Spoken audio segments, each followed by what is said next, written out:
Adding markups to your budget. First, start by ensuring you have a unit cost and a unit in your individual spec.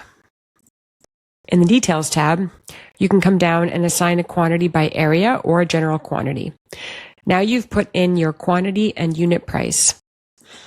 Come into the Budget tab, and that quantity and unit price will pull from the spec and populate these columns. You can actually make changes to these prices right here live in the budget, and it will reflect back in the specs. You can also change the quantity for anything that doesn't have a lock. If there is a lock, that means you need to adjust the quantity in the spec itself. To add a markup, click the Markup button.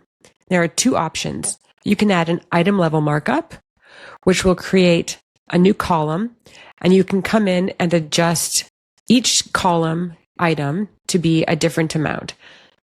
So you can assign a different markup to everything in your project.